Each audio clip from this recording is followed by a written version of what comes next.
সুবহানাল্লাহ, আপনাদের south Africa দেখে তো আমি অবাক।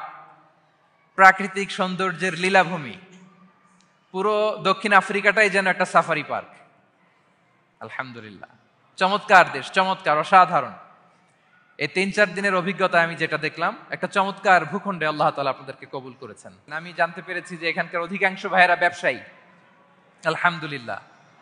ওয়া হাল্লাল্লাহুল বাইআ ওয়া হাররামার রিবা। আল্লাহ ব্যবসাকে হালাল করেছেন, সুদকে করেছেন হারাম। সুদের সাথে মুসলমানের কোনো সম্পর্ক নাই। সুদকে না বলুন, ব্যবসা করুন। ব্যবসায় বারাকা, ব্যবসায় বারাকা।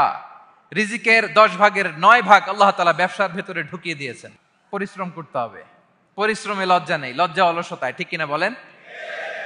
হাড় ভাঙ্গা পরিশ্রম করুন, উপার্জন করুন, এতে বারাকা আছে।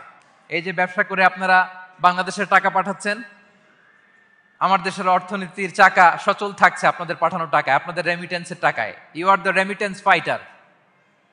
আমরা পেয়েছি ফ্রিডম ফাইটার, আর আপনারা হচ্ছেন রেমিটেন্স ফাইটার। লিগ্যাল চ্যানেলে এই টাকাগুলো পাঠাবেন ইনশাল্লাহ, বলেন যাতে করে আমাদের প্রিয় মাতৃভূমি বাংলাদেশের অর্থনীতি আরো চাঙ্গা থাকে। এত ঝড় ঝাপটার পরেও আমাদের বাংলাদেশের অর্থনীতি কিন্তু নিচে নামে নাই। এর কারণ আপনারা ভালো থাকলে ভালো থাকবে বাংলাদেশ। আলহামদুলিল্লাহ পড়েন। আর হালাল মেনটেন করতে হবে ব্যবসায়।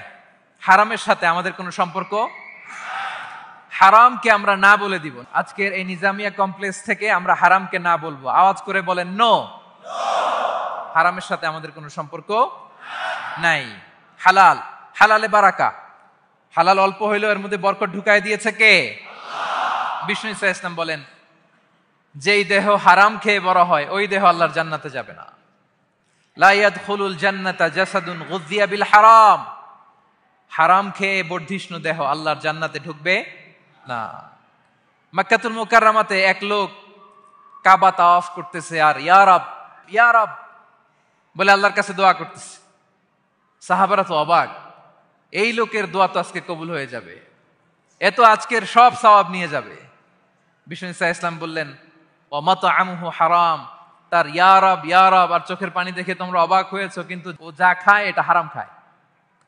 ওয়া মাশরাবুহু হারাম, যা পান করে হারাম।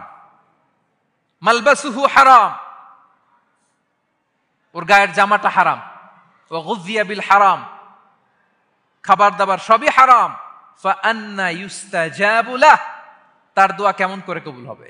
জিহাদের ময়দানে যে সাহাবী সর্বপ্রথম তীর মেরেছেন তার নাম সাআদ ইবনে আবি ওয়াক্কাস রাদিয়াল্লাহু তাআলা।